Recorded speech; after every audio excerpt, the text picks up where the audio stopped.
ఏంటో మనం తెలుసుకుందాం, సరేనా? ఒక ఊర్లో ఒక కుటుంబం ఉంది. ఆ కుటుంబంలో వాళ్ళ మమ్మీ, డాడీ, ఒక పాప ఉంది. ఓ పాప కూర్చో.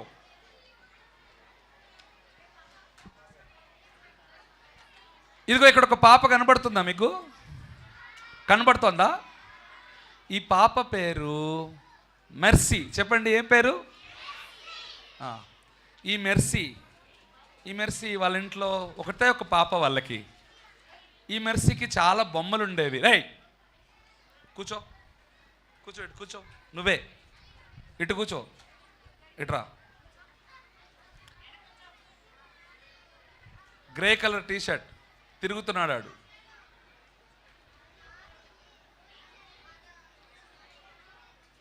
కూర్చోండి అమ్మా. Will close in 5 minutes. Please be seated. So ఈ పాపకి చిన్న చిన్న బొమ్మలు ఉండేవి.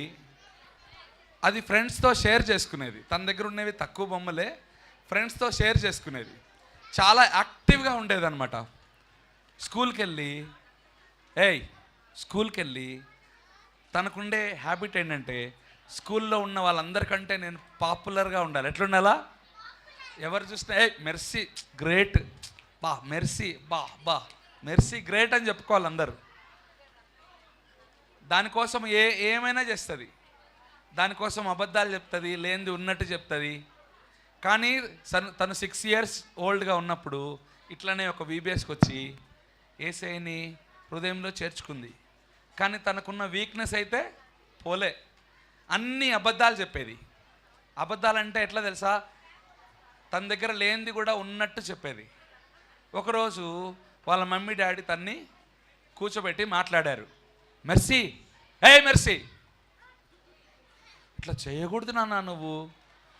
దేవుని వాక్యంలో ఏముంది తెలుసా? గలతీయులకు రాసిన పత్రిక 5వ అధ్యాయము 26వ వచనంలో ఏముందో తెలుసా? Don't be desirous of vain glory. చూడండి, వృధాగా అతిశయపడద్దు. Don't provoke one another. ఒకరికొకరు వివాదం రేపకూడదు. Don't be envious. అసూయ పడకూడదు. గలేషియన్స్ 5:26లో ఈ మాట ఉంది. కూర్చోబెట్టి తనతో బైబిల్ ఓపెన్ చేయించి ఈ మాట చెప్పారు. గలేషియన్స్ 5:26. వృధాగా అతిశయపడద్దు, ఒకరికి ఒకళ్ళు వివాదం రేపొద్దు, అసూయ పడద్దు, అతిశయపడద్దు, వృధాగా అతిశయపడద్దు. ఇలా చేయడం తప్పు నాన్న అని వాళ్ళ డాడీ మమ్మీ ఇద్దరు కూర్చోబెట్టుకొని మెర్సీకి చెప్పారు. ఈ లోపల వాళ్ళ డాడీకి వేరే ఊరికి ట్రాన్స్ఫర్ అయింది. ఈ ట్రాన్స్ఫర్ అయితే పాత ఫ్రెండ్స్ అంతా పోయారు. అప్పుడు దాకున్న ఫ్రెండ్స్, అబ్బా నువ్వు గ్రేట్ మెర్సీ, నువ్వు మంచిదానివి మెర్సీ, అందరూ పొగిడే బ్యాచ్ ఉండేవాళ్ళు. ఇప్పుడు కొత్త ఊరు, కొత్త స్కూలు, అక్కడ ఎవరు తెలియదు. అక్కడికి వెళ్తే ఆ స్కూల్లో కొత్త పిల్లలు ఉన్నారు. ఆ ఉన్న పిల్లలందరిలో కూడా ఒక పాప టాల్గా ఉంది. ఎట్లా ఉంది? టాల్గా ఉంది. అందరూ ఆడుకుంటూ ఉంటే ఈ పాప అక్కడ ఉంది. ఆ పాపను వెళ్ళి టాల్గా ఉండే అమ్మాయి, పాప ఇట్లరా, ఏం పేరు నీ పేరు? నా పేరు మెర్సీ. మాతో కూడా ఆడుకుంటావా? ఆడుకుంటా. నీ పేరేం పేరు? నా పేరు యాన్ అని చెప్పింది. యాన్. కానీ యాన్ వాళ్ళ క్లాస్లో లీడర్, వాళ్ళ క్లాస్ మానిటర్, వాళ్ళ క్లాస్లో లీడర్. అందరూ ఆ అమ్మాయిని యాన్ మంచి పిల్ల, యాన్ గొప్ప అని చెప్పి అందరు పొగుడుతూ ఉంటే యాన్ మీద తనకు అసూయ వచ్చింది. యాన్ ఏం చేసిందంటే మెర్సీని వాళ్ళ ఇంటికి తీసుకెళ్ళింది. వాళ్ళ ఇంటికి వెళ్తే యాన్ వాళ్ళ ఇల్లు మెర్సీ వాళ్ళ ఇంటికి అంటే పెద్దది. యాన్ వాళ్ళ ఇంట్లో యాన్ దగ్గర ఉన్న బొమ్మలు మెర్సీ దగ్గర లేవు. అందుకని యాన్ చాలా పాపులర్. వాళ్ళ స్కూల్లో అందరూ an very good girl, very bright girl, very intelligent అని చెప్పి అందరూ పొగుడుతూ ఉన్నారు యాన్ని. మెర్సీకి ఈ అమ్మాయిని చూస్తే ఏమొచ్చింది తెలుసా? అసూయ వచ్చింది, ద్వేషం వచ్చింది, తన మీద కోపం వచ్చింది. అసూయ, ద్వేషం పిల్లలకే కాదు పెద్దలకు కూడా వస్తుంది. ఇది న్యాచురల్గా, ఎందుకంటే పాప స్వభావం కదా, బయటకు వస్తూ ఉంటుంది. చూడగానే అసూయ, నాకంటే పాపులర్ అయిపోయిందే ఈ పిల్ల, నేను ఎట్లయినా సరే ఆయనకంటే మంచి పేరు తెచ్చుకోవాలా, ఆయనకంటే గొప్ప అనిపించుకోవాలా. ఇంటికి పోయింది, పడుకుంది, నిద్ర పట్టట్లా. అసూయ అనేది లోపలికి వస్తే నిద్ర పట్టదు. ఆ నిద్రలో కూడా ఆలోచిస్తుంది, I must do something to become more popular than an. I know something she does not have. నేను యాన్ కంటే పాపులర్ అవ్వాలి, యాన్ దగ్గర ఏదైనా ఏది లేదో అది నా దగ్గర ఉండేట్టు, యాన్ దగ్గర ఏం లేదో ఏమి ఆలోచించి కొత్తగా క్రియేట్ చేయాలని ఆలోచిస్తుంది. నిద్రపోతూ కూడా ఆలోచిస్తుంది. నిద్రపోలా, కళ్ళు తెరిచి చూస్తుంది. నిద్ర పట్టట్లా, ఎందుకంటే అసూయ నిద్ర లేకుండా చేస్తుంది. మరుసటి రోజు తనకు మంచి ఐడియా వచ్చింది. ఒక ఐడియా ఒక జీవితాన్ని మార్చేస్తుంది కదా. మంచి ఫ్రెష్ ఐడియా వచ్చింది. ఏం ఐడియా వచ్చిందంటే వాళ్ళ ఫ్రెండ్స్ అందరిని పిలిచింది. మీకు తెలుసా, మీ ఎవ్వరి దగ్గర లేనిది ఒకటి నా దగ్గర ఉంది. మీ ఎవ్వరి దగ్గర లేనిది ఒకటి నా దగ్గర ఉంది. ఏముందో తెలుసా, నా దగ్గర ఒక గుర్రం ఉంది. గుర్రం. ఆ గుర్రం స్పెషాలిటీ ఏంటి తెలుసా? ఆ గుర్రం స్పెషాలిటీ ఏంటంటే దాని తల మీద నుంచి దాని వెనకాలంతా గోల్డ్ కలర్, దాని టైల్, దానిపైన ఉన్న హెడ్ మీద ఉండేదంతా గోల్డెన్ కలర్లో ఉంది. నేను దానికి నగ్గెట్ అని పేరు పెట్టుకున్నా. ఏమని పేరు పెట్టుకున్నా? అమ్మాయి పేరేం పేరు? అమ్మాయి పేరేం పేరు? వాళ్ళ ఫ్రెండ్ పేరేం పేరు? ఈ గుర్రం పేరేం పేరు? దాని పేరేంటి తెలుసా? నగ్గెట్. ఇది నా దగ్గర ఉంది. మా ఇంట్లో గుర్రం బొమ్మ కాదు, నిజమైన గుర్రం ఉంది. ఆ గుర్రం మీద నేను ఎక్కి తిరుగుతా. దానికి తల మీద అంతా గోల్డెన్ హెయిర్ ఉంది. దాని తోక కూడా గోల్డ్ కలరే అని చెప్పింది. అబ్బా, నువ్వు గ్రేట్ మెర్సీ. ఆయన వదిలిపెట్టి అందరూ మెర్సీ దగ్గరికి వచ్చి నువ్వు గ్రేట్ మెర్సీ అనగానే తన హృదయం సంతోషంగా నిద్రపెట్టింది ఆ రోజు. మరుసటి రోజు హాలిడే వచ్చింది. మరుసటి రోజు హాలిడే వస్తే ఫ్రెండ్స్ అందరూ ఒక ప్లాన్ చేసుకున్నారు.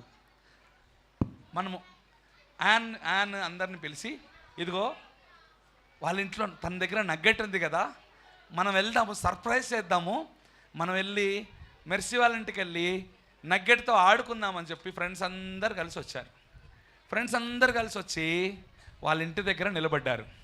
ఇంటి దగ్గర నిలబడి, డోర్ దగ్గర నిలబడి, మెర్సీ మెర్సీ అని చెప్పగానే డోర్ తెరిచింది. డోర్ తెరిచి, ఏంటబ్బా వీళ్ళంతా ఇక్కడికి వచ్చారు, నేను ఇప్పుడు వీళ్ళకి ఏం చెప్పాలి? సర్ప్రైజ్ అన్నారు అందరు వచ్చి. తనకేమో తెల్లమొహం వేసింది. మెర్సీ, నీ దగ్గర నగ్గెట్ ఉందని చెప్పావు కదా, హార్స్ ఉందని చెప్పావు కదా, దానికి గోల్డెన్ హెయిర్ ఉందని చెప్పావు కదా, దానికి గోల్డెన్ టైల్ ఉందని చెప్పావు కదా, అది ఏది చూపించు అని చెప్పి అడిగింది. తనకి ఇంకేం చెప్పాలో అర్థం కాలే, దొరికిపోయింది. సారీ ఫ్రెండ్స్, అది లేదు ఫ్రెండ్స్, సారీ ఫ్రెండ్స్, లేదు ఫ్రెండ్స్, నేను ఊరికే చెప్పా తూచనిది.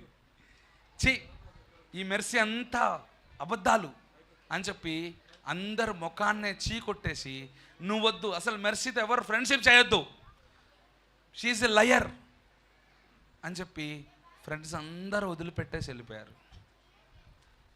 అప్పుడు వాళ్ళ మమ్మీ డాడీ చెప్పిన వాక్యం గుర్తొచ్చింది. వృధాగా అతిశయపడకూడదు, అసూయ పడకూడదు, ఇంకా ఎవరికి వివాదం రేపకూడదు. ఈ మాట గుర్తొచ్చింది. వెంటనే మోకాళ్ళేసి ప్రార్థన చేసింది. యేసయ్యా, నాలో అతిశయం ఉంది, నాలో కోపం ఉంది, నన్ను క్షమించేసయ్యా, నేను తప్పు చేశా. మమ్మీ డాడీలు నాకు చెప్తానే ఉన్నారు, వాక్యం అంతా విన్నా, అంత తెలుసు వాక్యం, కానీ నేను అప్లై చేసుకోలేదు యేసయ్యా. అందుకనే నా ఫ్రెండ్స్ అందరూ నన్ను వదిలిపెట్టి వెళ్ళిపోయినారు, ఒక్కదాన్నే మిగిలిపోయినా. ఏడుస్తూ ఉన్నప్పుడు యేసయ్య తన వాక్యాన్ని గుర్తు చేశాడు. మెర్సీ, నువ్వు భయపడొద్దు, నువ్వు తప్పు చేసావు, కానీ నువ్వు ఒప్పుకోవడానికి ఇష్టపడ్డావు కదా, దాన్ని విడిచిపెడతావు కదా, ఇదిగో నీ కొరకే నేను రక్తం కార్చా, నీ కొరకే నేను ప్రాణం పెట్టా. చూడండి, అసూయ, ద్వేషము, దొంగతనము, నువ్వు ఏ పరిస్థితిలో ఉన్నావో నువ్వు మానుకోలేని పాపం ఏముందో అదంతా ఈ వీబీఎస్లో నీకు చూపించారు కదా, అనేక కథల ద్వారా చెప్పినాడు కదా. కానీ చాలాసార్లు ఒప్పుకుంటాం కానీ దాన్ని ఏం చేయము. We ask forgiveness but we never forsake it. మనం అడుగుతాము, ప్రభు క్షమిస్తాడు, కానీ ఏం ఒప్పుకున్నామో దాన్ని విడిచిపెట్టాం. అతిక్రమము దాచిపెట్టువాడు వర్ధిల్లడు, దానిని ఒప్పుకొని విడిచిపెట్టువాడు. ఓ తమ్ముడు, చెల్లి, జూనియర్ నువ్వు ఎవరైనా సరే, ఈ వీబీఎస్కి 10 రోజులు నువ్వు వచ్చావు. 11వ రోజు లాస్ట్ మూమెంట్లో నువ్వు పోయేటప్పుడు దేవునితో మాట్లాడుతున్నాడు.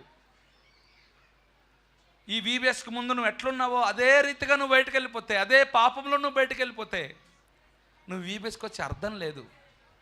దేవుడు నిన్ను ఏర్పరచుకున్నాడు, నువ్వు సేవించేవాడిగా ఉండాలనుకుంటున్నావు. నీలో పాపం ఉంటే నువ్వు ఎట్లా సేవించగలుగుతావు?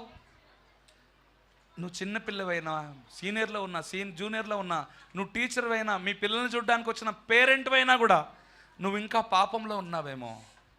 ఇదిగో మెర్సీ అయితే ఈ కలువరి శిలువ దగ్గరికి వచ్చింది. యేసు ప్రభు నీ పాపాల కొరకే 2 చేతుల్లో చీలలు కొట్టించుకున్నాడు. ఆయనకు 2 కాళ్ళు ఒకటికి చేసి పెద్ద చీల ఆయన 2 కాళ్ళల్లో దిగింది. చూపులతో తలంపులతో చేసిన పాపాల కొరకు పొడవైన ముళ్ళతో చేసిన ఒక కిరీటాన్ని ఆయన తల మీద పెట్టి కర్రతో గట్టిగా కొట్టారు. తల లోపలికి గుచ్చుకొని పోయినాయి ముళ్ళు, ముఖమంతా ఇట్లా రక్తం గారింది. నువ్వు దేహంతో చేయుచున్న పాపాల కొరకై ఒక కొరడా చేసి దానికి పోగులుగా చేసి ఆయన దేహం మీద కొట్టినప్పుడు ఆయన దేహానికి ఇట్లా గుచ్చుకున్నాయి. ఆ కొరడా ఇట్లా లాగినప్పుడు దేహమంతా కండలు ఊడొచ్చింది. 39 కొరడా దెబ్బలు కొట్టారు, అరికాలు మొదలుకొని. ये ऑर्गेनाइजर मैंने फ्लिपकार्ट से परचेज किया।